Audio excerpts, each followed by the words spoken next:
donc, c'est plutôt à moi de vous remercier d'être ce public qui va écouter, discuter et mettre à l'épreuve ce que je vais essayer de vous dire. Alors, l'expression « changer le monde ». En réalité, l'expression « changer le monde » au sens qu'on lui donne aujourd'hui, le plus communément, c'est une expression dont l'histoire remonte en gros au XIXe siècle et peut-être plus spécifiquement à la Révolution française.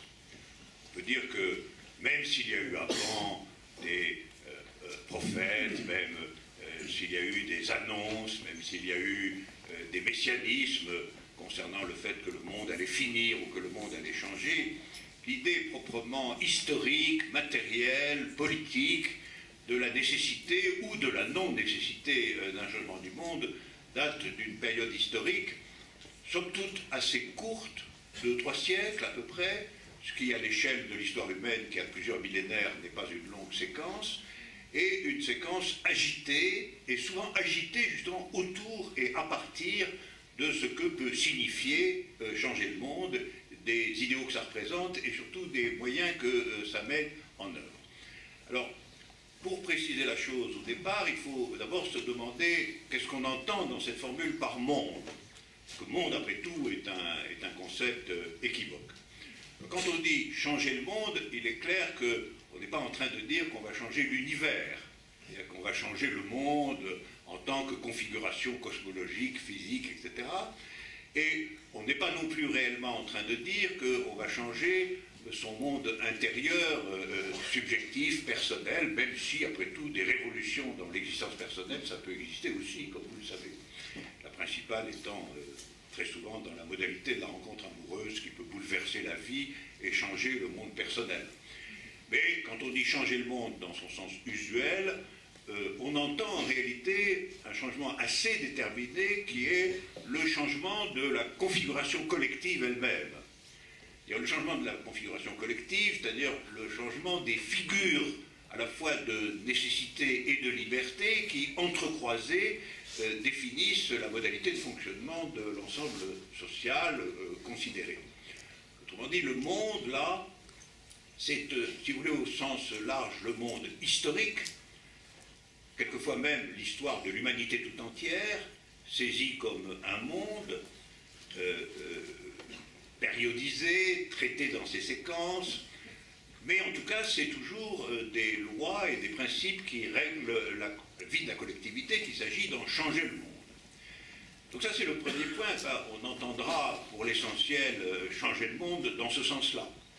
C'est-à-dire changer le monde, c'est un énoncé qui peut être un énoncé économique, social, politique, culturel éventuellement, mais qui de toute façon concerne simultanément le devenir matériel, pratique, et aussi le devenir spirituel, idéologique et culturel de l'humanité dans son ensemble ou d'un ensemble spécifié et particulier de cette histoire universelle. Alors, je le dis parce que, du coup, changer le monde a été l'introduction dans la vie des groupes de principes qui avait tendance à excéder le groupe. C'est-à-dire, ça changeait le monde précisément, cela nommait quelque chose qui n'était pas réductible à ma famille, mon groupe, ni même ma nation, ma cité, etc. C'était quelque chose qui, en tant que prenait le mot le plus vaste possible, le monde, convoquait nécessairement des principes et des valeurs qui avaient tendance à excéder d'une certaine façon la situation particulière du groupe où on discutait de comment changer le monde. Des exemples de cela surgissent assez tôt parce que je suis par exemple frappé, je le mentionne souvent, de la définition de la citoyenneté française dans la Constitution révolutionnaire de 1793.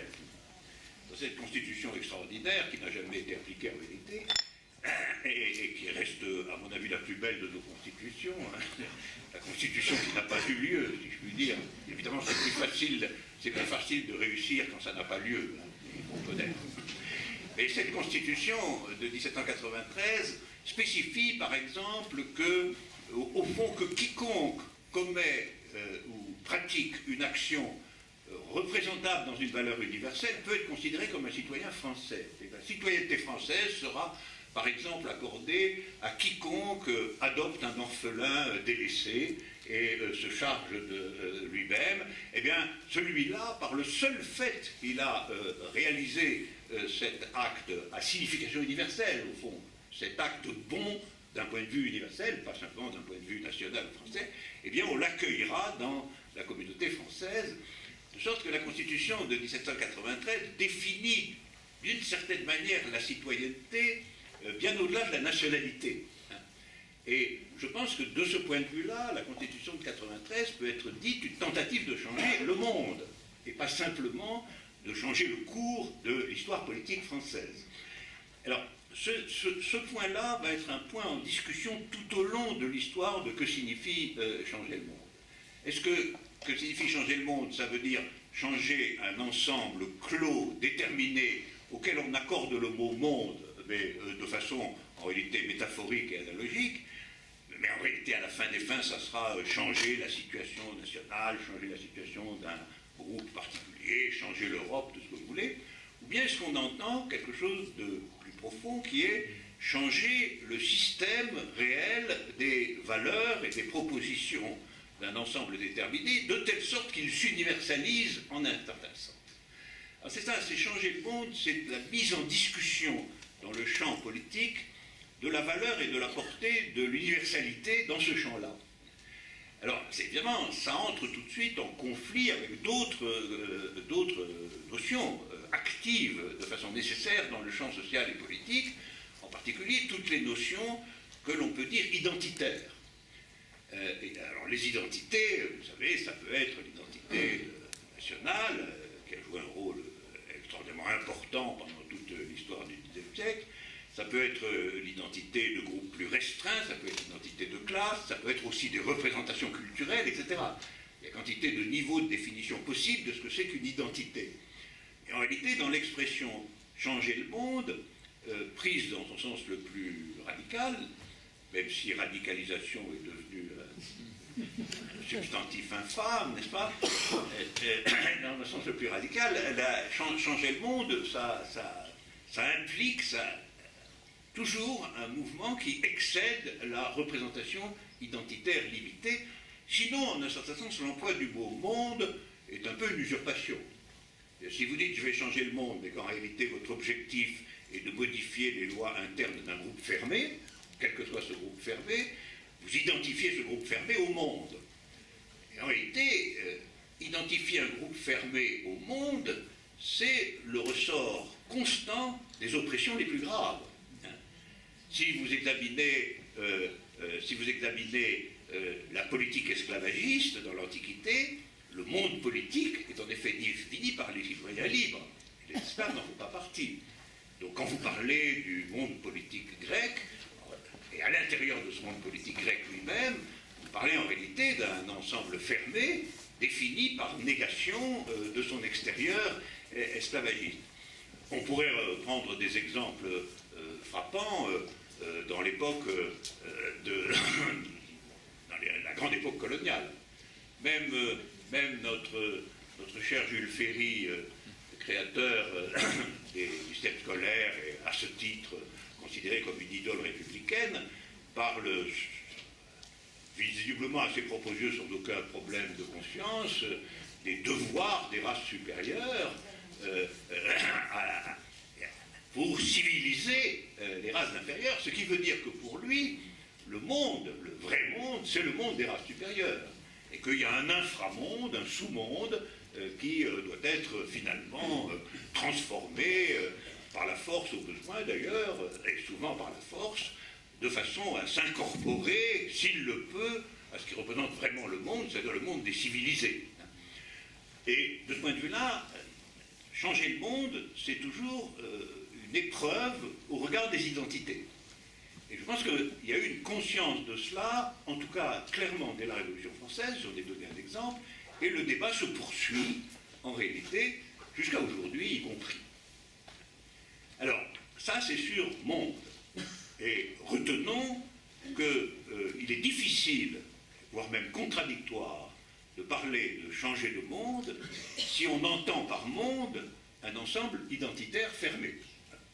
À ce moment-là, que l'on dise qu'il s'agit de changer l'ensemble national, changer la politique nationale, changer l'Europe, et qu'on veille à ne pas, ce faisant, introduire de ségrégation principielle, ce qui est immédiatement un piège.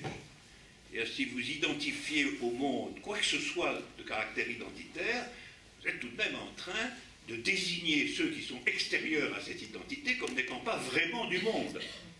Et quand on pense que quelqu'un n'est pas vraiment du monde, quelle que soit la définition qu'on donne du monde, on est conduit, très souvent, par une sorte de nécessité interne, à des déclarations ou à des pratiques qui déterminent l'identité de l'autre comme une identité négative.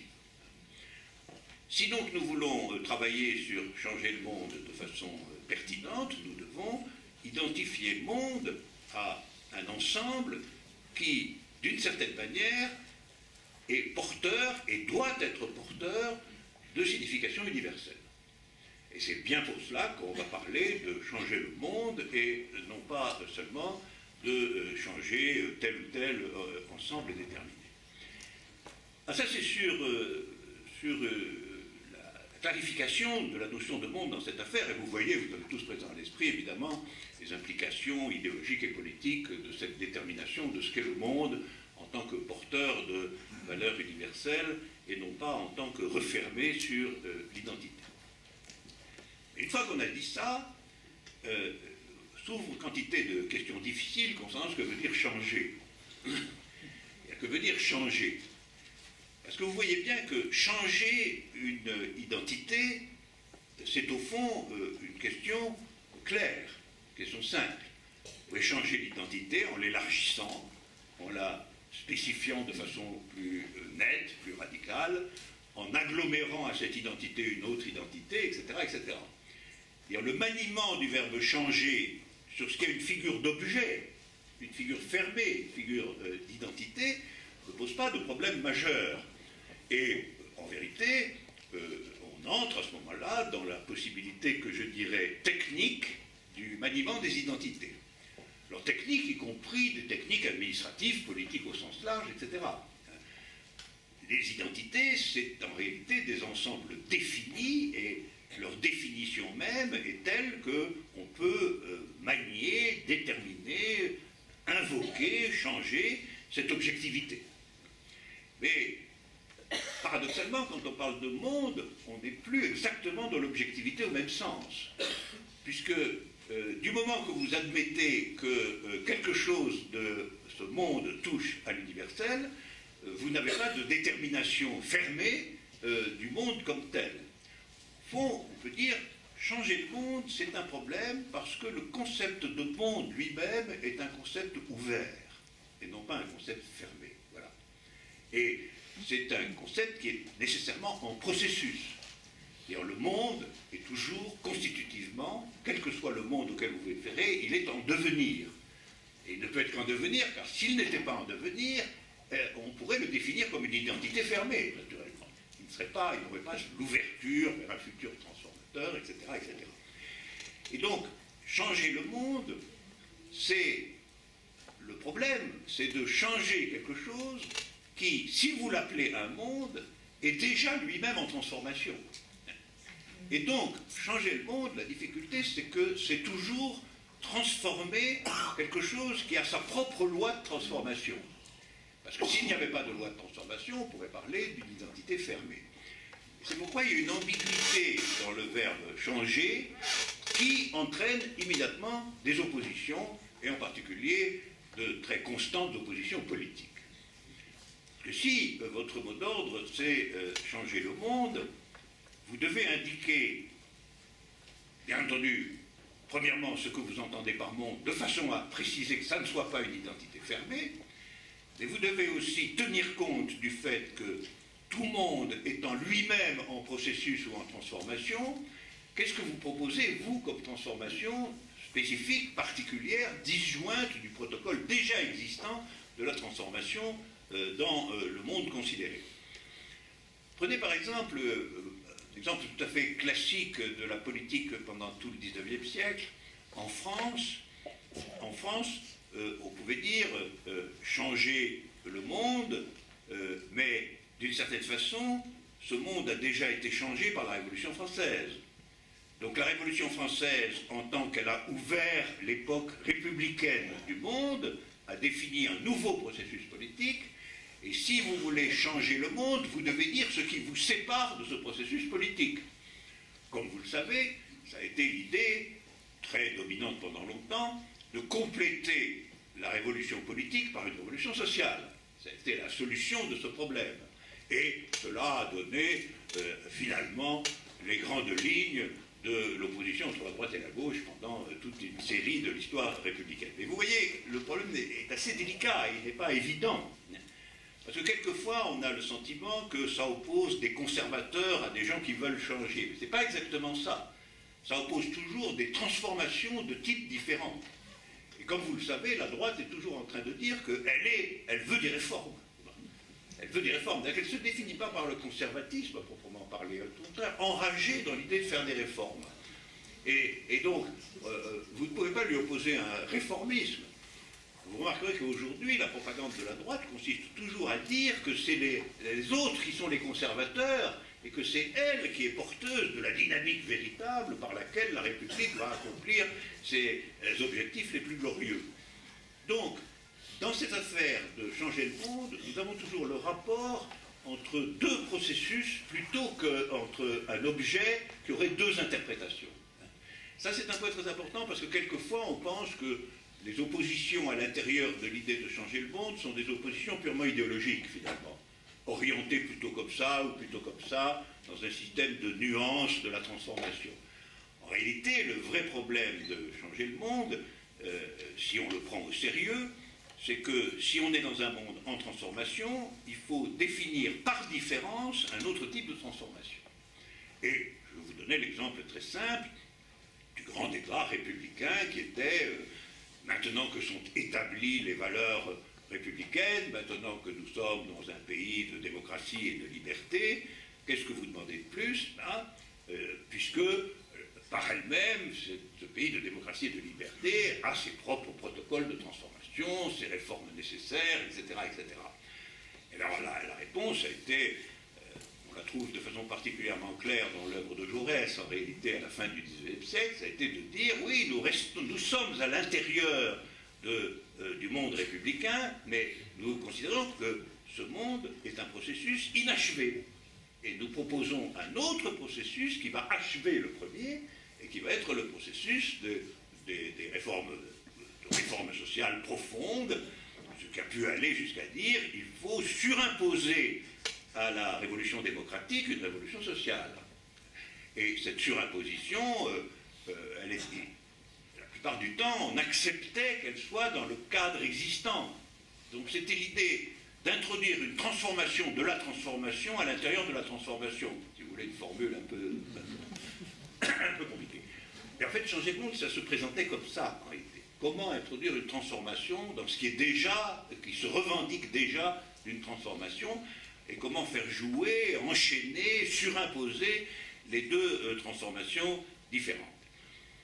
Ça peut être l'orientation et le débat sur changer le monde dans des conceptions qui admettent d'une certaine façon qu'une première transformation à valeur universelle a été engagée, dans le cas particulier qui me sert ici de guide par la Révolution française, en réalité, qui a en effet engagé un processus à valeur universelle en même temps qu'elle transformait le champ politique national, mais que, d'une certaine manière, on va travailler à partir de là. Dans l'intériorité à cette première transformation, on peut proposer une transformation nouvelle, on peut compléter en réalité le processus émancipateur, pour reprendre votre mot, le processus émancipateur interne à cette première transformation. Et ça donne un courant très stable, très continu, avec des variations de puissance, qui, en un certain sens, est encore largement aujourd'hui actif dans la politique ordinaire, sous la forme, en réalité, de la droite et de la gauche. Alors vous me direz, la droite et la gauche sont l'une et l'autre malades aujourd'hui. Ça, c'est un autre problème. On ne va pas discuter ce point ici, parce que ça ouvrirait un meeting, mais je le prends comme exemple. Effectivement, il se peut que nous soyons en train de sortir de cette longue séquence où la droite et la gauche ont en fait collaboré à l'intérieur d'un même processus républicain reconnu comme commun à se séparer sur l'idée des réformes elles-mêmes. La droite proposant les siennes propres, accomplir en réalité une espèce de révolution libérale à l'intérieur de la révolution démocrate, et les autres protestants qui font introduire une révolution sociale à l'intérieur de la révolution démocratique. Mais alors tout ça est au fond assez clair parce qu'on voit que dans ce cas, l'idée de changer le monde, politique, économique, social, etc., c'est l'idée qu'il y a un grand processus historique, généralement appelé le processus démocratique de transformation, qui a été initié, entre autres, et illustré de façon frappante par la Révolution française, et que sont nécessaires des infléchissements et des contradictions, d'ailleurs, internes à ce grand processus démocratique, selon qu'on l'oriente vers une norme minimale d'égalité sociale, ou qu'au contraire, on l'oriente vers la liberté en son sens originellement américain, c'est-à-dire la liberté, c'est la concurrence. La liberté, c'est la liberté d'entreprendre. C'est la liberté d'être un vainqueur et pas un perdant. Voilà. Alors ça, c'était au fond ce qui divisait l'opinion publique, et la divise encore d'ailleurs sur une longue période. Mais comme vous le savez, ça n'est pas le tour de la question, parce qu'on a surgi très tôt dans le XIXe siècle l'idée que, en réalité, le processus démocratique n'était pas lui-même un processus qui changeait le monde réellement. Alors, je reviendrai sur ce point de façon plus détaillée. Et la proposition a été non pas de compléter, d'achever ou de nuancer le processus en cours de changement du monde par un processus interne, immanent, si vous voulez, avec des nuances différenciées, mais que ce processus devait être interrompu et remplacé par un autre. Ça, c'est la conception révolutionnaire du changement du monde, telle qu'elle se déploie à partir en particulier des années 1840, comme une critique sévère du premier protocole de transformation issu de la Révolution française, et inaugurant l'idée d'un protocole nouveau, incluant une coupure dans le processus de changement. Et à partir de là, nous avons effectivement, au fond, une opposition idéologique très générale entre deux visions de ce que c'est que changer le monde. Première vision, celle qui établit, au fond, la possibilité d'un processus continu de changement du monde. Et là, ce sont les idées de continuité et de discontinuité qui vont devenir essentielles, et non pas les idées d'orientation interne. Vous voyez ? Quand vous avez une orientation interne, simplement, vous pouvez accepter de collaborer avec l'adversaire.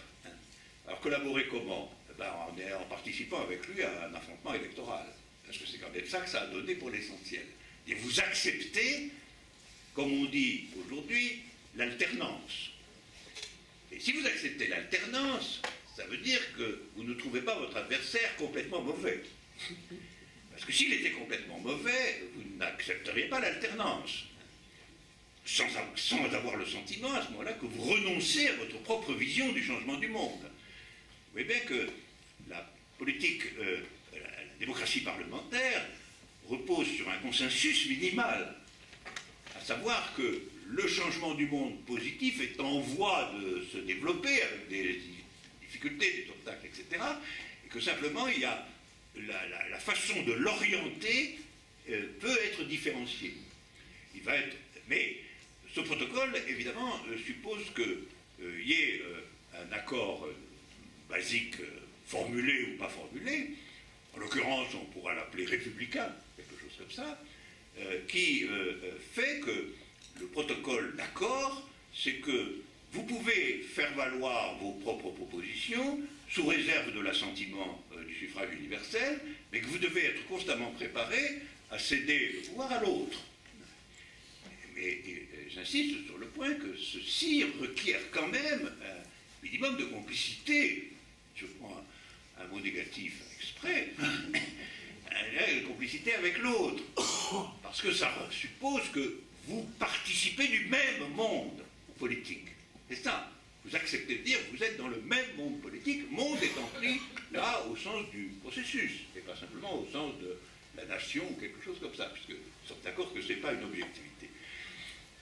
Au fond, la thèse révolutionnaire, telle qu'elle surgit sous des formes d'ailleurs très variées, allant du communisme scientifique à la Marx, aux anarchistes, en passant par les différentes branches utopiques ou insurrectionnelles, cette idéologie qui s'est forgée largement autour, alors plutôt des épisodes des révolutions de 48, même s'ils existaient antérieurement, introduit une idée tout à fait neuve, c'est qu'il n'y a pas à accepter de partager une conviction commune avec ceux qui, actuellement, dans les analyses produites, sont en réalité les maîtres de ce processus. Et donc, que changer le monde ne peut pas être pris au sens de la continuation d'un processus en cours à l'intérieur duquel on situerait une nouveauté, mais doit être pris dans l'idée du commencement d'un processus distinct obtenu par une interruption du processus précédent. Ça se concentre, comme vous le savez parfaitement, dans le concept de révolution. À partir de là, évidemment, nous allons avoir, comme vous le savez tous, la très traditionnelle opposition entre révolution et réforme. Et au fond, cette opposition entre révolution et réforme, elle rassemble, elle systématise les deux significations possibles de changer le monde à l'intérieur de la reconnaissance primordiale de ce que changer le monde, ça veut toujours comporter un élément d'universalité. Là, cet élément-là, il est stable. Mais cette universalité, le courant révolutionnaire va contester justement qu'elle soit présente dans le processus démocratique tel quel. Et pourquoi il va contester cette affaire? Il va la contester en disant qu'en réalité, le processus démocratique établi et dominant est un processus qui est un faux processus de transformation du monde à raison de son incapacité à y introduire la norme de l'égalité. Voilà. C'est ça.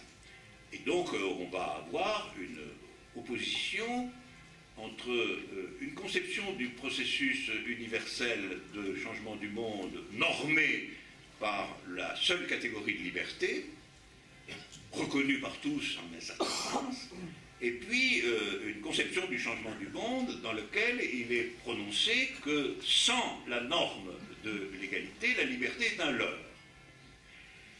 Or, l'argumentaire sur ce point a toujours été assez simple, qui est que la liberté explicite est une chose, mais l'effectivité de la liberté est liée à la puissance d'action qui fait le contenu de la liberté elle-même. Et que s'il y a des gens dont les moyens d'atteindre les objectifs qu'ils se proposent sont infiniment supérieurs aux moyens dont disposent d'autres, on a une inégalité de la liberté elle-même. C'est-à-dire que la liberté en tant que processus effectif, matériel, n'est pas finalement la même si vous avez affaire à un milliardaire bien installé ou si vous avez affaire à un jeune de banlieue ouvrière cherchant un travail introuvable. On peut dire qu'ils sont formellement libres tous les deux, mais c'est en partie une usurpation de dire ça, parce que la liberté, d'un point de vue matérialiste, c'est la capacité à faire et à poursuivre les objectifs qui sont les vôtres. Or, poursuivre un objectif, c'est toujours dans un rapport dialectique aux moyens dont on dispose pour le faire, et s'il y a une inégalité structurelle des moyens dont disposent les gens, la liberté elle-même est corrompue. Donc ça n'est pas simplement l'opposition entre égalité et liberté. En réalité, la norme égalitaire est introduite de telle façon qu'elle permet d'apprécier la norme de la liberté qui accepte les inégalités comme une norme inférieure, comme une norme d'un concept subordonné et finalement secondaire de la liberté, sauf à dire que la liberté est une catégorie métaphysique. Je suis libre, voilà. Je suis libre quoi que je fasse. Et du point de vue de la question de changer le monde, donc d'un point de vue qui intègre comment est le monde, il est absolument clair que sans l'égalité, la liberté est différenciée à l'intérieur d'elle-même, dans ses potentialités et dans son activité. Alors c'est de ce point de vue-là, les révolutionnaires, dans la tradition révolutionnaire, vont dire les réformes au sens habituel ne sont pas suffisantes si elles ne remettent pas en question le principe inégalitaire lui-même. Elles peuvent l'améliorer, elles peuvent le rendre moins brutal, elles peuvent éviter qu'il y ait des poches de pauvreté dramatique, etc. Tout ça est très bien, ça va définir la gauche, mais en vérité, à examiner les choses dans leur intensité propre, il ne s'agit pas de la même conception de changer le monde. Alors il y aurait une conception égalitaire radicale qui serait dans le fil de la conception révolutionnaire de changer le monde, et puis il y aurait une conception en quelque sorte conservatrice en un sens particulier, c'est-à-dire conservatrice d'un concept limité de la liberté, contrairement à ce qu'elle affirme. Parce qu'en vérité, très souvent, les libéraux se réclament plus de la liberté que n'importe qui d'autre. Mais, comme ça a été très tôt dit au XIXe siècle, c'est la liberté du renard dans le poulailler. Ah, bon, on n'a pas attendu aujourd'hui pour se faire une idée de ce qu'était cette liberté libérale, et sans un minimum d'égalité, cette liberté se manifeste en réalité dans la vie réelle du monde par des impuissances, des impossibilités, des drames considérables, et un concept, somme toute, d'évaluer de la liberté, puisque ce concept de la liberté est un concept entièrement subordonné à une concurrence acceptée. Alors ça, c'est très important. Est-ce que le moteur du changement du monde est la concurrence?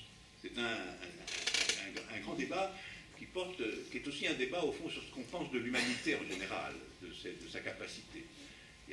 La thèse libérale dans son ensemble, c'est que si on élimine la concurrence, l'inventivité va disparaître.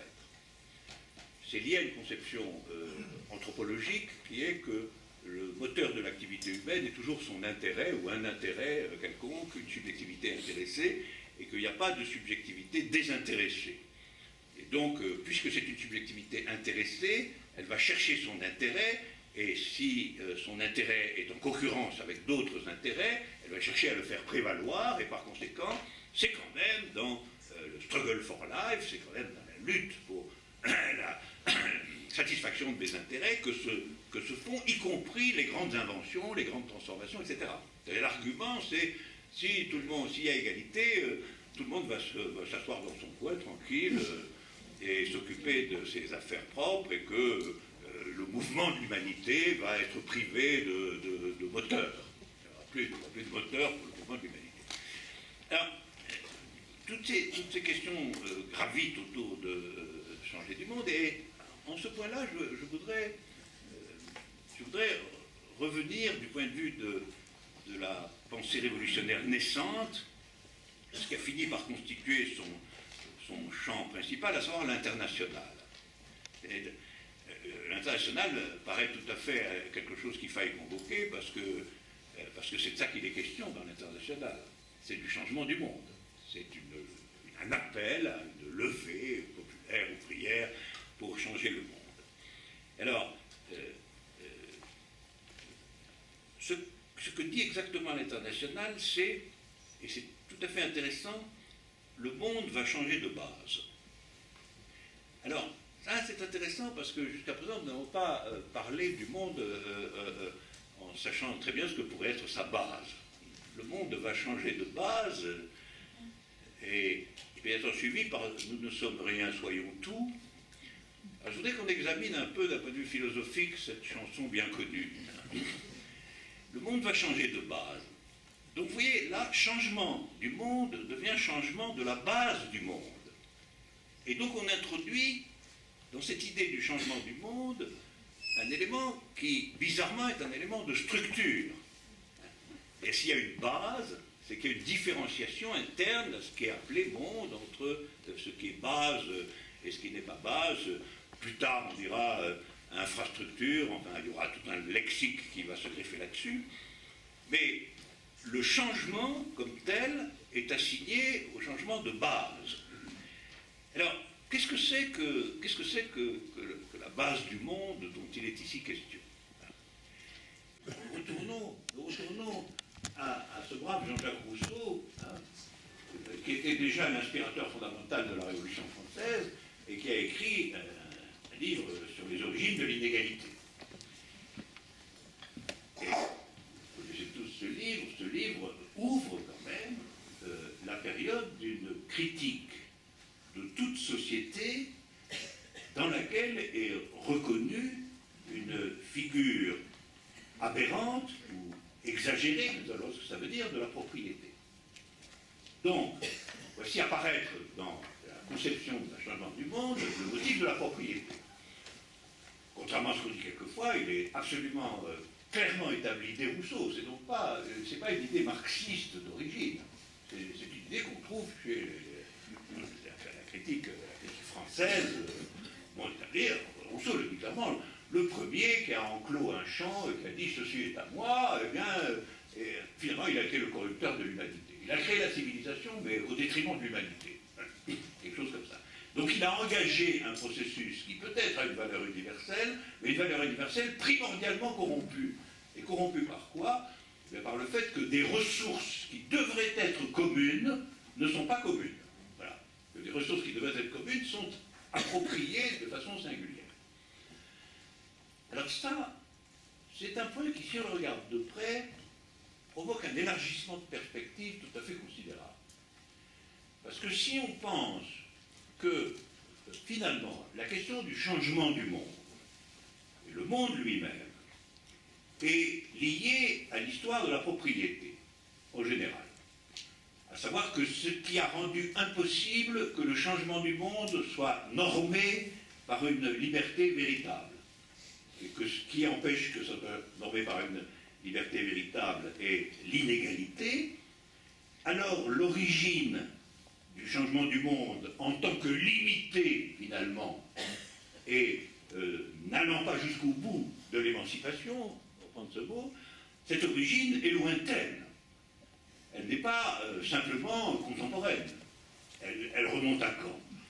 Elle remonte à l'apparition de sociétés inégalitaires, quelle que soit cette inégalité, par appropriation privée de ressources qui devraient être communes. Ça remonte à la révolution néolithique. Et donc, le changement du monde prend une allure un tout petit peu plus monumentale, si je puis dire. Ça remonte à la révolution néolithique. Alors, révolution néolithique, le mot révolution est assez mal placé, parce que ça dure 1000 ans. Mais du point de vue du contenu, ça désigne une chose très précise, qui est l'apparition dans l'histoire humaine, sur la base de l'agriculture sédentaire, d'un régime de propriété qui finalement est le fait d'une petite minorité des gens, minorité qui peut être entretenue par le travail des autres, minorité qui finalement va être un vecteur tout à fait fondamental du développement de l'humanité, puisque ça va être accompagné de la création, outre l'agriculture sédentaire, des figures normées de l'élevage, de la poterie pour conserver une partie du surplus agricole, etc., etc.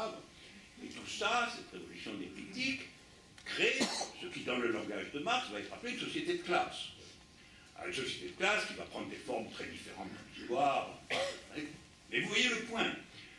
Le point, c'est que si il est vrai que le changement du monde ne peut pas être limité à une extension telle quelle de la figure démocratique telle que nous la connaissons et la pratiquons, mais qu'il faut y réintroduire un principe d'égalité, tel que ce principe d'égalité permette réellement, si je puis dire, l'égalité des libertés, il faut remonter quand même jusqu'à l'origine de tout cela, dans l'histoire de l'humanité, c'est-à-dire quand même plusieurs millénaires, au moment où s'est constituée cette figure du changement du monde, figure, si je puis dire, civilisée du changement du monde, dans la figure de l'apparition des données constitutives fondamentales que sont l'agriculture sédentaire, la possibilité d'un surplus alimentaire qui permet de nourrir les riches, et d'un État qui permet de les protéger. Voilà. Et puis à partir de là, vous avez l'écriture, les religions, tout ce que vous voulez. Et vous en finissez avec les petits groupes de chasseurs qu'il y avait avant, qui ont duré beaucoup plus longtemps que ce que je décris là. L'histoire de l'humanité, c'est à peu près 70 000 ans de chasseurs et puis quelques milliers d'années de néolithique. Donc le changement du monde dont nous parlons, c'est un changement qui, au fond, est assez jeune par rapport à ce qu'a été le changement néolithique, qui, lui, remonte à quelques millénaires, mais qui a été extraordinairement solide puisqu'il est encore là.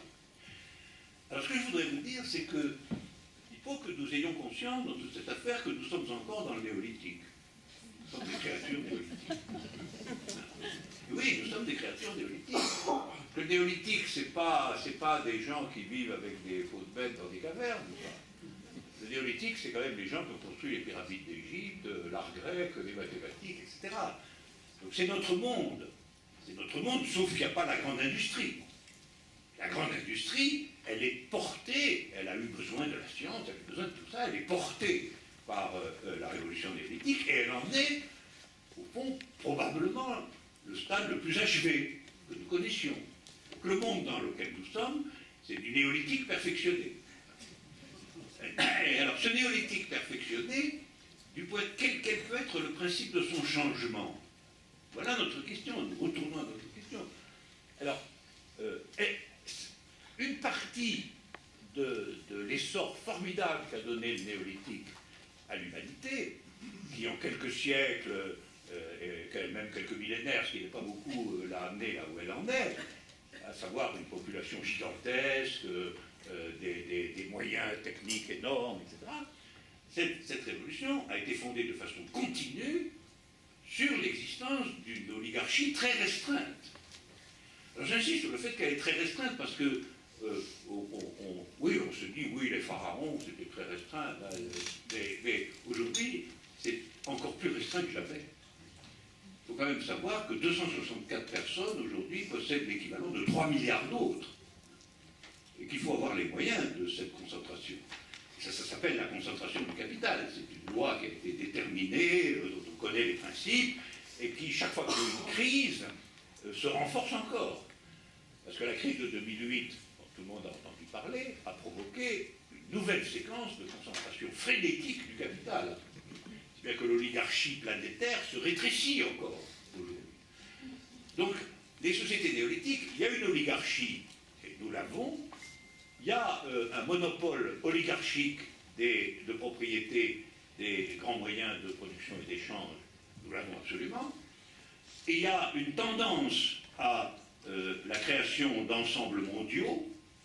Elle existe depuis longtemps. L'Empire romain, c'était déjà ça. C'était le monde occidental sous un seul pouvoir. Ça existe encore aujourd'hui plus que jamais, parce que le capitalisme est absolument mondialisé. Il n'y a plus aucune alternative à cette figure-là. Et puis, c'est tout le reste, après, c'est la science qui commence dès la Grèce, c'est les arts, c'est la civilisation au sens moderne du terme, et finalement, c'est la grande industrie, etc. Et donc, cet ensemble-là, qui est l'ensemble néolithique, il a quand même indubitablement comme clé l'appropriation privée de ce qui, en bonne logique, tout simplement, devrait être commun. Parce que ce dont tout le monde a besoin, il n'y a pas de raison que ça dépende de façon déterminée par les humeurs d'un certain nombre de propriétaires. On peut toujours soupçonner qu'ils vont fabriquer, produire, faire propagande, etc., pas du tout pour les produits qui sont les plus utiles au commun, mais pour les produits qui sont les plus utiles à leur tiroir pièce. Et on peut démontrer que c'est bien ce qui se passe. Et donc, changer le monde aujourd'hui, c'est le projet tout de même grandiose de sortir du néolithique. Je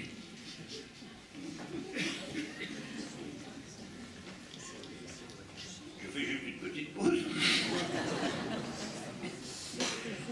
Et sortir du néolithique, alors je dis cela parce que je pense qu'il y a un moment, vous savez qu'aujourd'hui, l'idée de changer le monde dans une ligne égalitaire est extraordinairement affaiblie. Cette ligne est très affaiblie pour des raisons historiques réelles. Elle s'est affaiblie elle-même par des entreprises qui ont échoué. Nous n'allons pas discuter ici de cet échec, nous en reconnaissons l'existence, tout le monde, et nous savons qu'un échec dans les tentatives de changer le monde sont des échecs graves, quels qu'ils soient. L'échec des États communistes est un échec grave, mais il y a eu des échecs graves avant. Par exemple, l'écrasement dans le sang de la Commune de Paris a brisé le mouvement ouvrier français pendant des décennies. Donc c'est très mauvais d'échouer. Ça, je ne vais pas dire le contraire. Et cependant, vous comprenez bien que l'échelle d'existence de la chose, à savoir s'il s'agit vraiment de sortir du néolithique, quelques décennies d'expérimentation, c'est pas grand-chose. Donc il faut avoir quand même à l'esprit que c'est un échec limité. Le néolithique lui-même s'est installé vraiment en un grand nombre de siècles. Et on ne peut pas demander à ceux qui sont partisans de sortir du néolithique de réussir en 50 ans. Ça, ce n'est pas exact. Donc, il faut admettre qu'il y aura inévitablement toute une série de tentatives difficiles, d'échecs graves, de recul en arrière, de remontée sur la scène des libéraux, de nouvelles périodes d'accélération de la concentration du capital, etc. Tout ça va tisser notre histoire. Et dans cette histoire, je maintiens que de deux choses l'une, ou bien on continue dans le consensus sur le fait que l'inégalité est inévitable, parce que c'est ça le dogme principal aujourd'hui, parce que c'est elle qui permet l'exaltation concurrentielle de la nouveauté, voilà, on continue dans cette voie-là, ou bien alors et donc on abandonne l'idée de sortir du néolithique. Il y a un auteur, vous avez peut-être entendu parler, Fukuyama, qui pense que le capitalisme un peu démocratique, comme celui que nous connaissons, c'est la fin de l'histoire. Il faudrait mieux dire que c'est la continuation indéfinie du néolithique. Ça c'est plus clair, parce que fin de l'histoire, ça veut dire fin du changement, mais si fin du changement, ça veut dire continuation de ce qu'il y a quand même. Alors lui, c'est une thèse, ça. On peut se résigner à ça. On peut dire, vu l'état de extrême de l'hypothèse alternative, que c'est comme ça, mais si c'est comme ça, il faudra accepter quand même de graves mutilations de l'espace de liberté d'une grande majorité de l'humanité. Une grande majorité de l'humanité. Ou bien alors on adopte la thèse qu'il faut en effet sortir du néolithique, et cela veut dire qu'il faut réinventer un système d'organisation de la production qui ne doit pas centrer sur la propriété privée. C'est une vieille histoire, c'est une très vieille histoire, mais je ne vois pas comment on pourrait faire autrement. Parce que le système de l'appropriation privée, comme déjà Rousseau l'avait parfaitement vu, c'est la clé de l'instauration néolithique de l'organisation de l'humanité.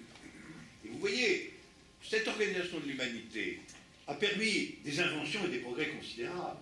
C'est-à-dire que quand je dis sortir du néolithique, ça ne veut pas dire, je pense que le néolithique c'est rien du tout, une horreur dont il faut sortir le plus vite possible. Le néolithique, c'est la structuration de la créativité humaine pendant des millénaires. Mais ce que nous devons maintenant, comme ont commencé à le faire les révolutionnaires du XIXe siècle, ce que nous devons faire, c'est examiner le prix payé. Le prix payé pour cette invention et ce progrès extraordinaire de l'humanité. En réalité, une grande majorité de l'humanité a payé un prix terrible pour que finalement s'installe et se déploie cette figure néolithique de l'existence humaine qui par elle-même, en effet, représentait un changement du monde extrêmement important par rapport à l'existence antérieure de l'humanité. Voilà, alors ça m'amène à ma conclusion provisoire et à ouvrir la discussion.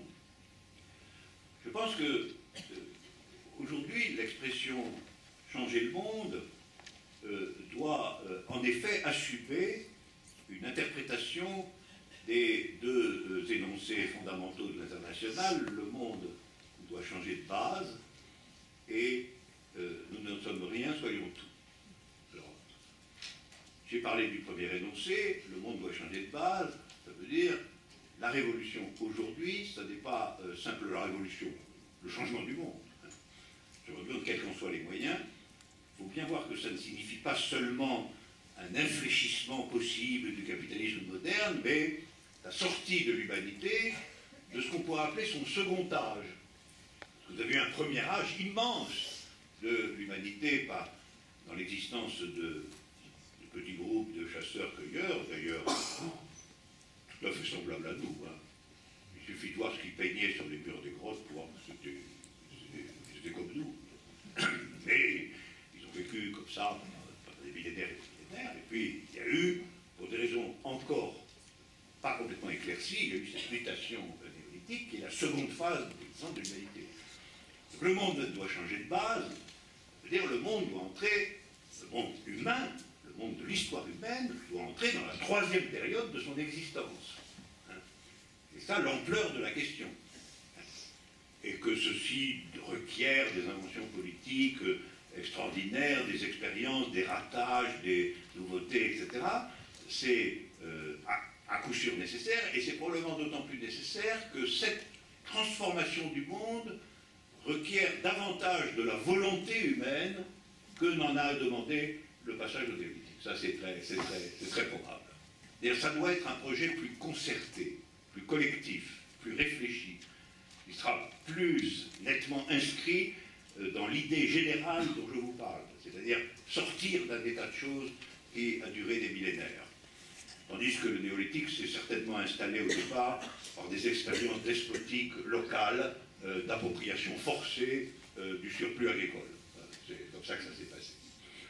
Donc ça a été une appropriation longue, difficile, mais brutale, et pas du tout ce que pourrait être le projet unifié d'une fraction de l'humanité pour accéder à cette troisième étape. Il y a cette nécessité, et puis donc il faut voir la largeur du problème, et puis je pense qu'il faut aussi se distancer un peu de l'état des choses dominant. C'est le plus difficile.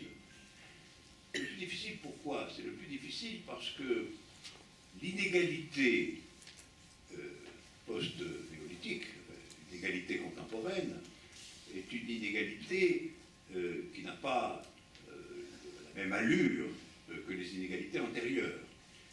À grande échelle, elle est, je l'ai dit, les chiffres sont là, elle représente le pouvoir d'une oligarchie plus restreinte que jamais.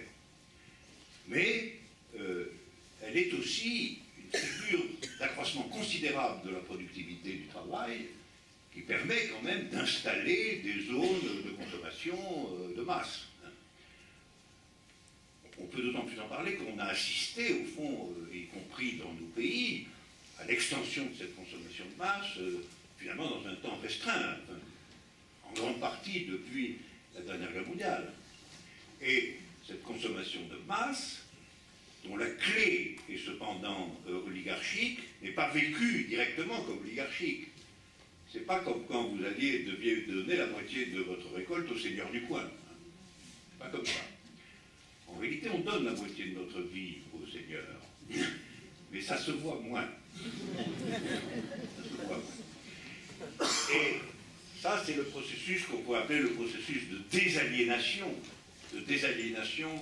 à la consommation de masse, considérée comme, en réalité, la corruption par l'oligarchie d'une classe moyenne abondante. D'ailleurs, vous remarquerez toujours que la presse des dominants est toujours en train de saluer avec la plus extrême ferveur l'apparition que ce soit de la classe moyenne. Vous lisez l'article, ah, en Chine, une classe moyenne arrive. Alors, on peut se demander pourquoi. Pourquoi ce serait un événement prodigieux de voir apparaître une classe moyenne? Tout simplement parce que c'est la base de masse du régime dans son ensemble. Et donc il faut se distancer de ça autant que faire se peut. Ça ne veut pas dire se mettre à manger uniquement des rutabagas, c'est ça. Mais ça veut dire avoir une discipline minimale de façon à ce que notre représentation du monde ne soit pas entièrement artificielle. Alors cette discipline, elle se cherche aujourd'hui, on le sait bien. Elle se cherche du côté de l'écologie, elle se cherche du côté du service qu'on peut rendre à des gens, du service politique qu'on peut rendre à ce que j'appelle moi le prolétariat nomade, c'est-à-dire les masses de gens totalement démunis qui errent dans le monde aujourd'hui en cherchant où s'installer. On peut le faire, il y a des choses qui se font. Mais je crois que la consolidation de cette conscience conscience est une nécessité. Et puis après tout,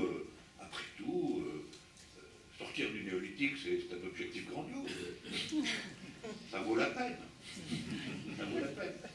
Voilà ce que vous pouvez dire. Bravo.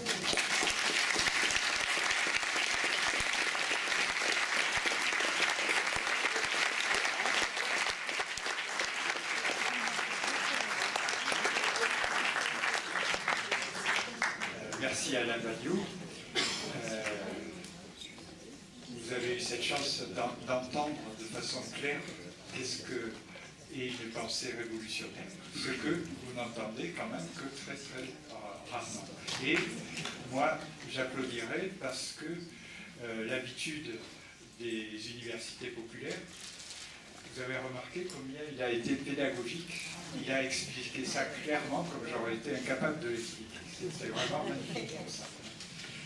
Alors, on a une demi-heure parce qu'on s'est dit que pour que Alain Badiou puisse signer ses livres, parler avec vous, etc., il faut qu'il ait un petit temps. Et vous savez qu'ici, l'heure c'est l'heure, c'est-à-dire qu'on nous vide dès 19h.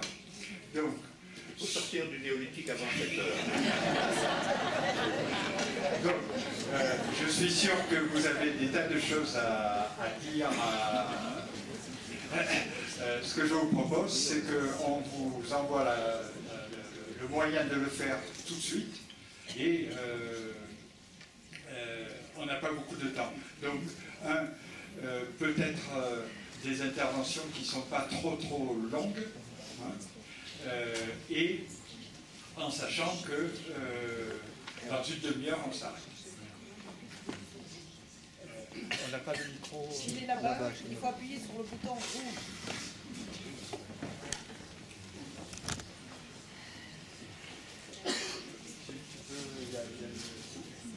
Il y a une question.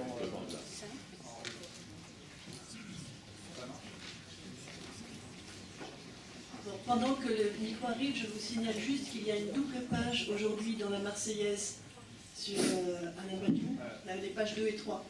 Voilà. La Marseillaise qui était un des partenaires de ce cycle, j'ai oublié de le dire, avec le Ravi, qui sont tous les temps en difficulté.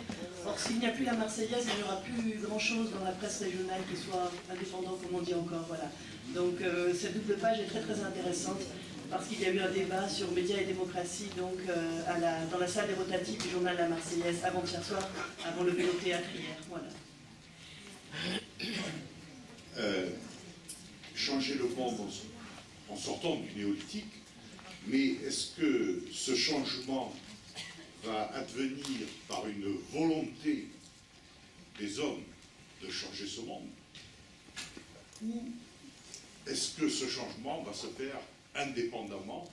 C'est une question, puisque on a dit changer le monde, mais on n'a pas dit comment le faire, et est-ce que ça va nous échapper? Et ce changement, c'est un changement malgré nous. Oui, j'en ai dit un mot trop bref, tout à fait à la fin. Je pense qu'il est de la nature, précisément, du changement en question, de pouvoir résulter que d'un effort commun. C'est-à-dire, je ne crois pas qu'il y ait une loi de l'histoire, surplombant l'histoire, et qui domine et rend nécessaire la sortie du néolithique. Et je ne le crois pas, bien que bien des analyses aient tenté de le dire. Même Marx lui-même semblait assez convaincu que l'histoire allait vers son propre débordement révolutionnaire à cause des contradictions internes qui étaient les siennes. Ce que nous constatons aujourd'hui, c'est qu'il avait surestimé l'impact de ces contradictions internes. Ça, je le crois tout à fait, c'est-à-dire que la capacité du capitalisme contemporain à se résorber, se réorganiser de crise en crise et de guerre mondiale en guerre mondiale, en vérité aussi, est devenue tout à fait patente et ne laisse pas entrevoir vraiment une possibilité strictement objective qui ferait que nous pourrions attendre dans le néolithique que la sortie soit ouverte. Et donc je pense qu'il faut quand même créer une conscience sur ce point, comme ça a toujours été le cas, hein, et elle existe de toute façon à l'état plus ou moins dispersé, plus ou moins embryonnaire.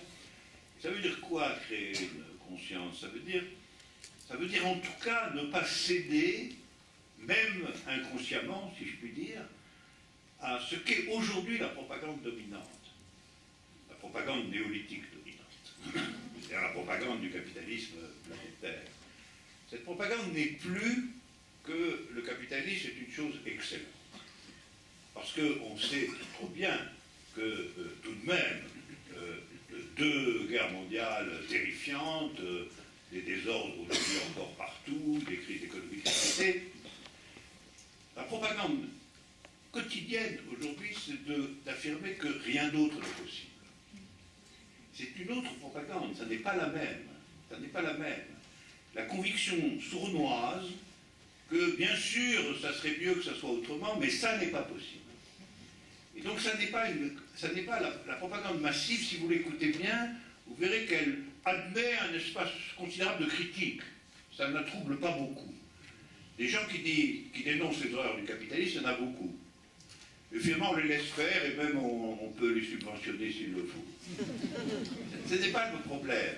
Ce n'est pas le problème parce que tant que cette critique n'est que critique, ce que d'ailleurs Marx critiquait déjà sous le nom de critique critique, tant que la critique n'est qu'une critique critique, c'est-à-dire qu'elle n'est pas supportée par une affirmation novatrice, par une représentation positive du monde vers lequel on veut s'orienter, elle est aujourd'hui inopérante. C'est ce que je crois. Elle ne combat pas vraiment la vérité de la propagande dominante du capitalisme aujourd'hui, qui est d'avoir conclu et imposé la conclusion de l'échec en réalité des États socialistes du XXe siècle, que toute autre hypothèse que celle de la domination capitaliste était exclue. Voilà. Et ça lui suffit. Il n'a pas besoin qu'on chante ses louanges tous les jours, le capitalisme. Il lui suffit de faire ses affaires. Voilà. Mais c'est vrai. Quand vous aviez une monarchie, un roi, le roi avait besoin que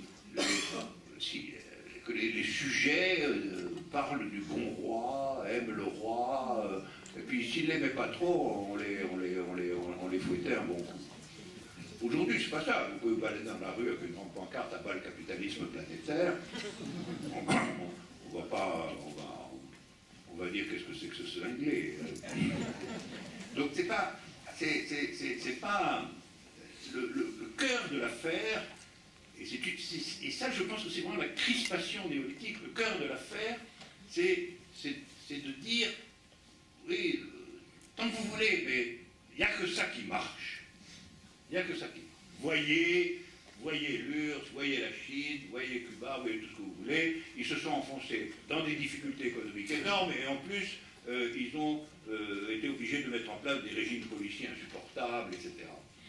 Et donc, ça prouve bien que ça marche. Enfin, moi, ce que je dis, je terminerai quand même pour ne pas parler tout le temps, ce que je dis sur ce point, c'est que ce n'est pas parce que la solution tentée d'un problème a complètement échoué que le problème disparaît. Ça, c'est ce que je soutiens. Autrement dit, on a un échec, avec d'ailleurs aussi, si on regarde de près, des choses intéressantes. Mais laissons cette discussion dans le détail de côté. On a un échec de à peu près une soixantaine d'années de tentatives communistes. D'accord. Faisons le bilan de cet échec. Examinons pourquoi. Discutons-en. Acceptons la critique. Enfin, est-ce que ça fait disparaître le problème qui nous est posé par notre maintenance dans un néolithique sauvage régenté par une poignée de milliardaires?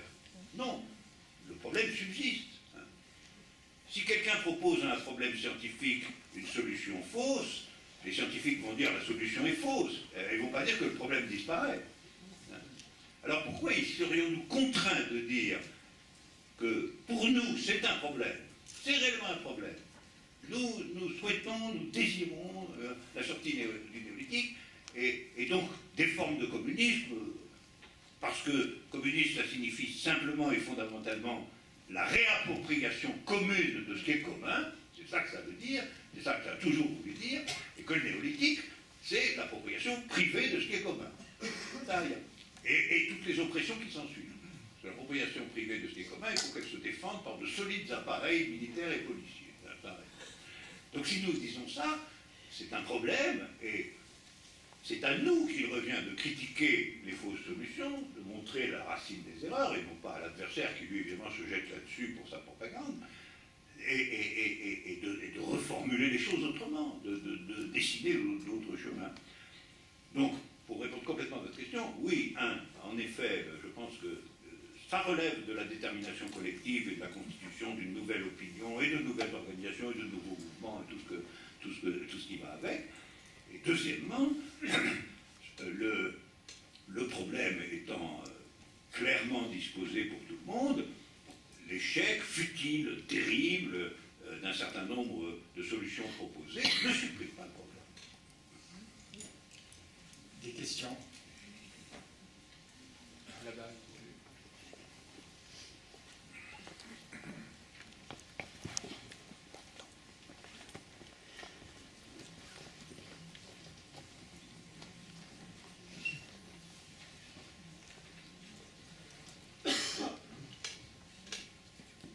Bon, je n'ai pas beaucoup de voix.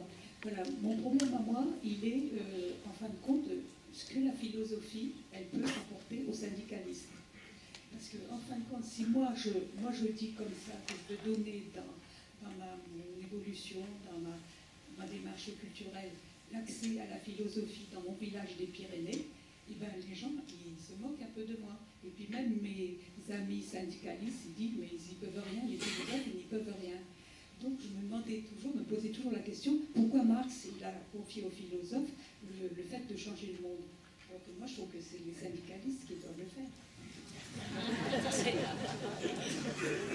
Non, mais évitons d'ouvrir une lutte de classe entre philosophes et syndicalistes.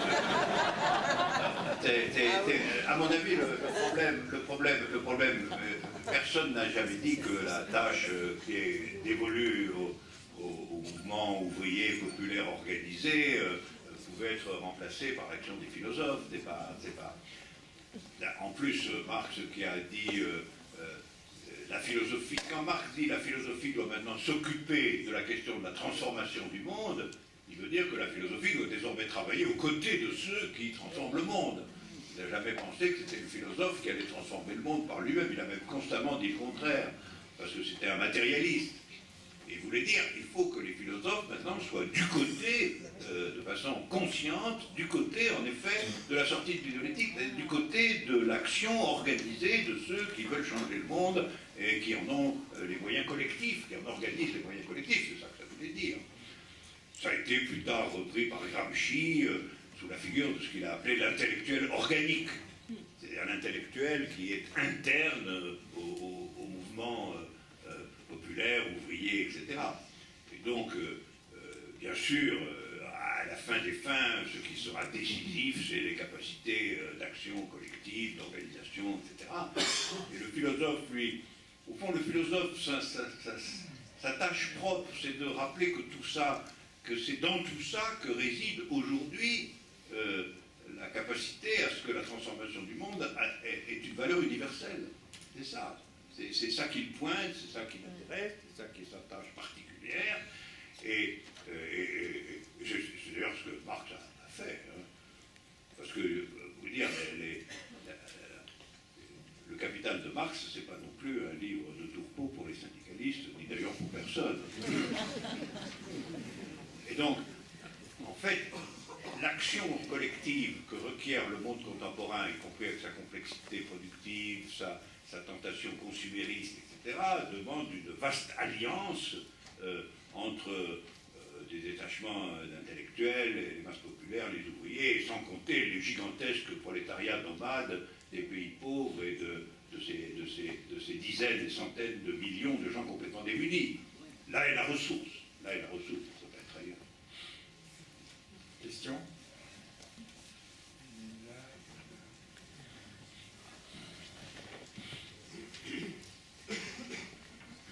Est-ce qu'il y a aujourd'hui en fait des expériences ou des initiatives qui vous paraissent aller dans le sens de ce que vous souhaitez?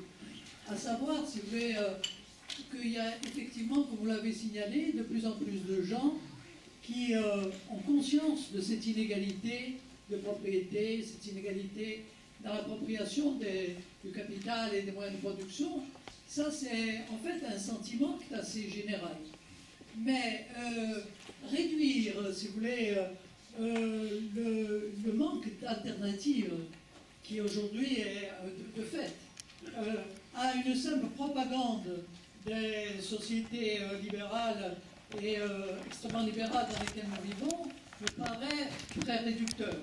C'est-à-dire que le communisme au XXe siècle, c'est pas seulement une erreur, ce sont des sociétés sanglantes, horribles. Et ça, il faut en tirer, il faut en faire une analyse sur le fond. Aujourd'hui, y a-t-il des initiatives alternatives au libéralisme qui apparaissent significativement aller dans le sens que vous préconisez? Oui, je crois qu'il y en a, et je crois qu'il y en a y compris concernant le problème que vous soulevez du caractère dictatorial et sanglant des États communistes.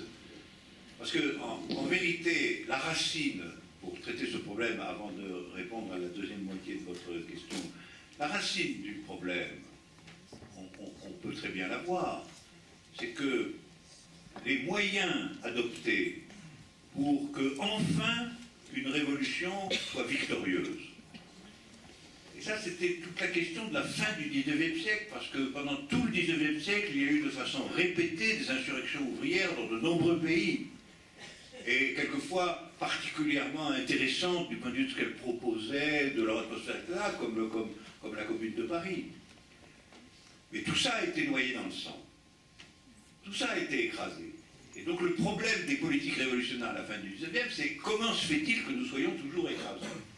La solution qui a été proposée par Lénine, nous la connaissons. C'est pour vaincre, il faut une organisation qui tienne le coup, quelles que soient les circonstances. Et cette organisation, il a pensé qu'il fallait qu'elle soit centralisée et militarisée. Et que les organisations qui n'étaient pas centralisées et militarisées ne tenaient jamais le choc au moment décisif de la répression militaire qui s'abattait sur elle. Et avec cette organisation centralisée et militarisée, il a, en effet, les bolcheviks ont en effet tenu le coup. Simplement, ce qui est certain, c'est que cette organisation qui a été apte à tenir le coup dans les circonstances d'affrontement direct, s'est avérée inapte à l'organisation du communisme à grande échelle et dans la durée. Elle n'était pas faite pour cela, malheureusement. Elle n'était pas faite pour cela. Et donc elle a imposé à la transformation de la société des figures, des rythmes, des manières de faire qui continuaient en réalité la guerre civile. Et on peut le suivre de manière détaillée. La guerre civile terrible qui a eu lieu, il y a l'insurrection de 17, mais après il y a une guerre civile effrayante dans le début des années 20. Cette guerre civile a forcé l'État à prendre une allure répressive, une allure guerrière. Il a fini par faire en partie la guerre à son propre peuple pour poursuivre les objectifs qui étaient les siens. Objectifs qui en réalité étaient très largement une industrialisation massive faite à toute allure, pour laquelle il a fallu soumettre les forces productives à des contraintes extrêmes. Alors, nous savons que ça a contaminé, ça a corrompu petit à petit, ça a fait dégénérer entièrement l'expérience. La conclusion, c'est que la conclusion elle est du côté de qu'est-ce que c'est qu'une organisation aujourd'hui, fondamentalement, qu'est-ce que c'est que l'action organisée, si elle ne peut plus être sur ce modèle quasi militaire et centralisé, qui quand même a enregistré les premières victoires anti-néolithiques du monde. Parce que moi je veux bien que la révolution d'octobre elle ait dégénéré, mais c'est un événement inouï dans l'histoire du monde. Il faut quand même la saluer à ce titre. Parce que c'est bien la première fois que les opprimés étaient vainqueurs à l'échelle d'un pays tout entier. C'était quand même une revanche extraordinaire sur le caractère sanglant de la répression de la Commune de Paris. Hein? Là, on pouvait dire, comme on a dit quand Mitterrand a été élu, on a gagné. Mais pour de bonnes raisons. Pour Mitterrand, c'était moins sûr. Et on avait gagné. Et il faut bien expliquer aussi pourquoi des millions de gens, d'ouvriers dans le monde, ont été enthousiasmés pendant presque un demi-siècle par la révolution russe. C'était pas...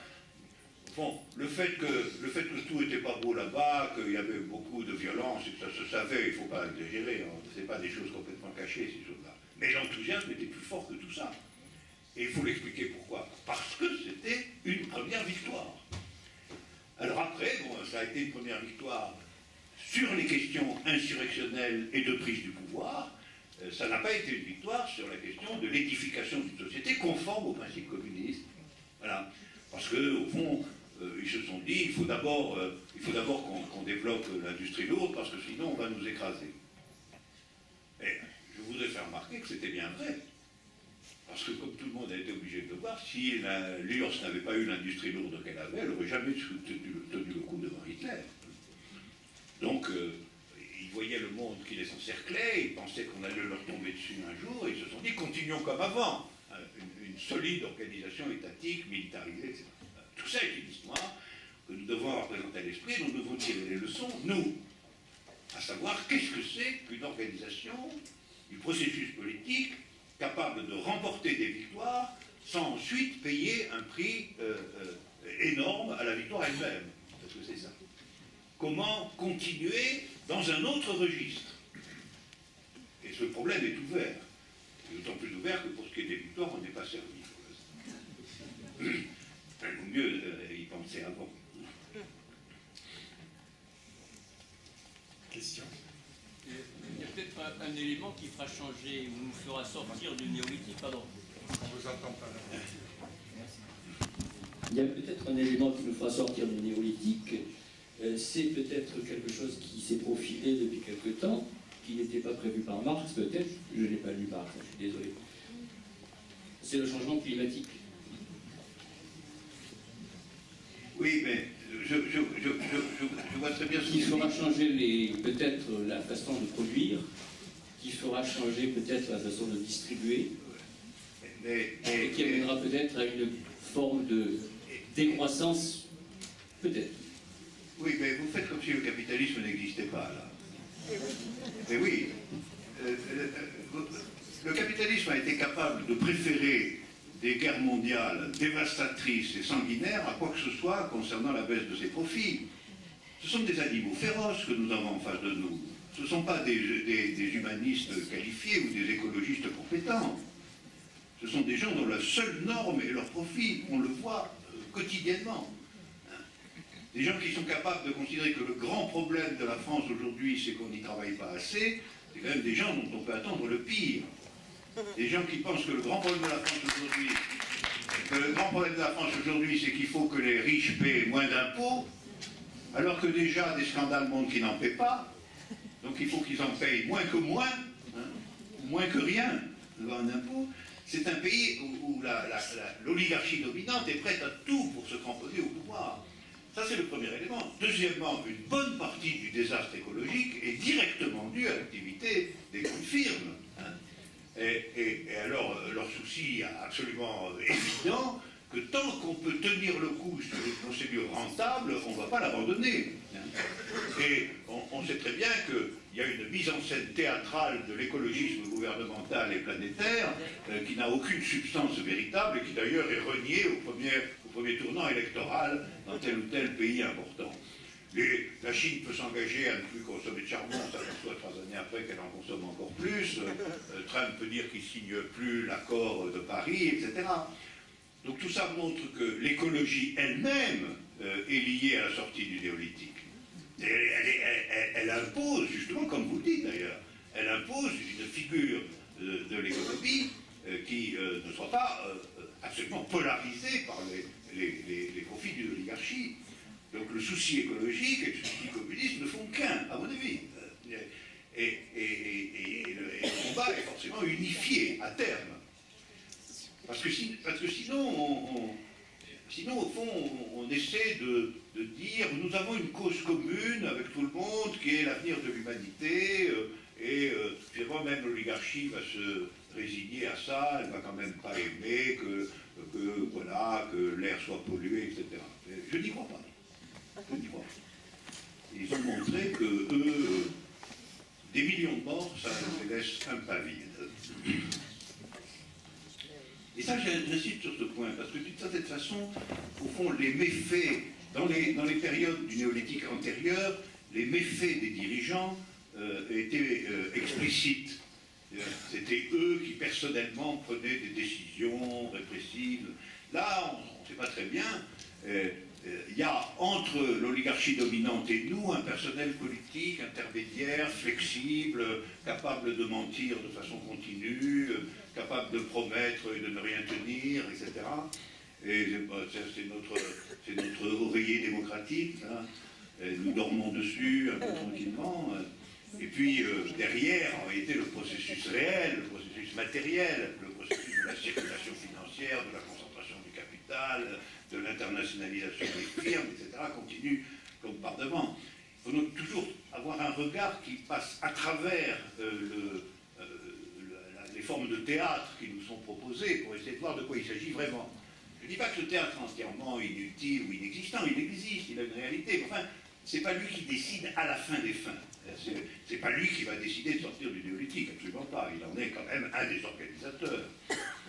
Et donc, votre remarque est tout à fait juste quant au fond du problème, mais il ne faudrait pas s'engager dans l'idée qu'on m'a opposée une fois quand j'étais aux États-Unis. Ah oui, mais ce que vous dites c'est très bien, mais on n'aura pas le temps à cause de la planète. Voilà. Oui, moi j'aurais dit oui, mais la planète, elle en a vu d'autres d'abord. Mais surtout, entre la fin de l'exploitation déchaînée des ressources naturelles aux fins de profits eux-mêmes exorbitants, ça fait partie en réalité du combat général. Ça fait partie du combat général, c'en est un argument très important. Et il suffit de suivre les affaires une par une. On verra. Si vous voulez, on peut dire des désastres écologiques la même chose que des gigantesques corruptions qu'on découvre comme ça quand on voit que des gens tout à fait respectables passent leur temps à planter leur fortune dans des îles lointaines. Hein. Mais en réalité, ça signifie simplement que c'est un symptôme, ça. C'est un symptôme. Le grand capitalisme est corrompu dans son être même. Parce que si vous n'avez pas d'autre idée dans ce que vous faites que d'en tirer un profit supérieur à celui de vos rivaux, vous êtes un bandit. Vous êtes un bandit. C'est ça la norme existentielle du bandit, c'est que lui, il veut faire le profit maximum, et puis si quelqu'un est un rival, on va l'abattre. Mais en réalité, grosso modo, c'est la loi du capitalisme. Donc ce ne sont pas des gens qui peuvent faire la moindre confiance. Et ces gens-là, mais quand même, imaginons que ce qu'on découvre comme corruption et dont on pense que peut-être que c'est comme des exceptions criminelles, etc., n'est que la loi générale des choses. Et c'est pour ça que derrière un paradis fiscal, on en découvre toujours un autre, qui était plus sécure, hein, et auquel le premier va servir de paravent. Alors, pour l'écologie, c'est la même chose. La prédation capitaliste est anti-écologique dans son essence même. Et c'est pas parce qu'on vous donne quelques moulins à vent que ça change. Encore une ou deux questions. Je voulais savoir, est-ce que d'après vous... Après, la dernière.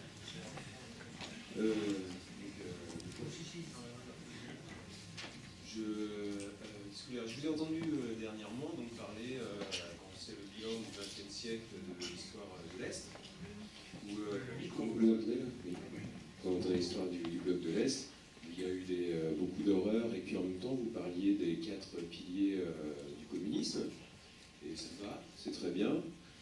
Et donc, alors dernièrement, moi j'ai une fille de 14 ans qui est venue me voir et qui avait un devoir à rendre pour l'école, où on lui demandait de mettre en miroir, parce qu'en fait, pour sortir du néolithique, on va y envoyer nos enfants en fait, hein, donc on va les former un peu, et qui me parlait elle avait un devoir à rendre sur une mise en parallèle entre les horreurs commises par le bloc de l'Est et puis les horreurs par l'Allemagne nazie.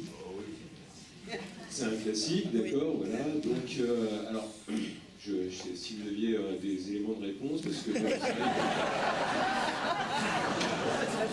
Non, mais c'est vrai qu'effectivement, le travail de déchiffrage, pour le côté du bloc de l'Est, entre les piliers, tout ça, d'accord, pour trouver quelque chose de vertueux, c'est un peu ma question. Je Je ne sais pas si vous voyez un peu ce que je veux dire. Est-ce qu'il existe dans ce combat-là qu'ils ont mené quelque chose de... Ou alors, est-ce qu'on peut faire ce travail de déchiffrage dans d'autres horreurs qu'on trouve à la surface de la Terre?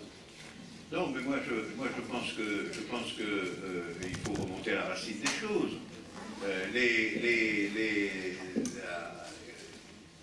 caractère dictatorial et sanglant du régime stalinien, qu'on le veuille ou non, est enraciné dans la tentative antérieure, marquée par la Révolution d'octobre, de sortie, d'émancipation, etc. Et on a maintenu vivantes les principes et les normes pendant tout un temps. Tandis que Hitler, on sait très bien ce que c'est. Hitler, c'est on revient au début de ce que je dis. Hitler, c'est l'exaltation d'une identité au détriment de toutes les autres. Hitler, c'est réellement le caractère criminel de l'identité à l'état pur. C'est quelqu'un qui dit, mon identité, je dois la défendre à tout prix, bon, arien, allemand, etc. Elle a un ennemi constitutif, les juifs, je supprime les juifs, voilà, par tous les moyens. Donc ça n'a rien à voir. Ça n'a rien à voir, sauf des violences. Mais dans l'histoire de l'humanité, on est bien obligé, malheureusement, de dire qu'on ne peut pas avoir comme exclusive lunette la question des violences. Ce n'est pas vrai. Ce n'est pas parce qu'il y a des violences que les choses sont identiques. C'est comme quand vous prenez une guerre coloniale. Il y a de grandes violences des deux côtés. Et cependant, vous êtes obligé, d'une certaine manière, de considérer que ce n'est pas pour autant que les deux camps sont équivalents. Et ça, c'est quand même la même chose au niveau mondial. Personne ne songe à nier, ni même à justifier d'aucune façon les crimes de Staline. Mais quant à dire que c'est identique aux crimes de nazis et de les renvoyer dos à dos au profit, en définitive, des crimes impérialistes, c'est une méthode absolument illicite et irrationnelle. En plus, je voudrais rappeler quand même que pour l'instant, bon, Staline il est mort en 1953, du dernier siècle, mais depuis cette époque, le plus grand tueur de l'histoire mondiale, c'est l'armée américaine. C'est l'armée américaine, et c'est de ça que nous sommes les contemporains tout de même. Alors, on ne va pas nous rappeler indéfiniment qu'il y a eu Staline et Hitler. Il faut aussi que nous prenions contact avec ce qu'il y a aujourd'hui. Et qui aujourd'hui envoie partout dans le monde ces assassins professionnels, c'est quand même les États-Unis, je regrette. Et si on veut compter les morts, on les comptera. On les comptera. Ça ne me fait pas peur. Ça ne me fait pas peur. Et je verrai que les nombres des morts dans la Russie étaient considérables, etc. Mais si c'est une querelle sur le nombre des morts, assumons-la pour de vous, sur la table. Voilà, une dernière question. Après, vous pourrez venir parler. Une question très courte. Est-ce qu'on pourrait penser, est-ce qu'on peut dire que ce qui s'est passé en 1968, ça va dans le sens de cette sortie du néolithique? Je dirais oui sur plusieurs points. Je dirais oui sur plusieurs points. À mon avis, le cœur de 68, ça a été le caractère simultané d'un grand mouvement populaire étudiant et d'un grand mouvement ouvrier. Les deux se sont côtoyés et ça, c'est une des composantes fondamentales de l'idée communiste, parce que une idée fondamentale du communisme, il faut quand même en rappeler de temps en temps les principes. Si on n'en connaît pas les principes, on ne peut pas se défendre quand on dit portez sur votre dos l'affreux Staline. Un des principes fondamentaux du communisme, c'était de tenter de mettre fin à une organisation du travail divisée et hiérarchisée. Pas simplement la propriété, c'était aussi une réforme profonde de la vision du travail. Marx parlait du devenir de l'humanité sous la forme de ce qu'il appelait un travailleur polymorphe, c'est-à-dire quelqu'un qui travaillait en dehors d'une division systématique entre travail intellectuel et travail manuel, travail de direction et travail d'exécution, etc. C'était fait partie de la sortie politique aussi l'idée qu'il n'y a pas de raison majeure pour que le travail reste divisé et hiérarchisé. Il doit normalement pouvoir s'être réorganisé sur une base horizontale tout aussi efficace.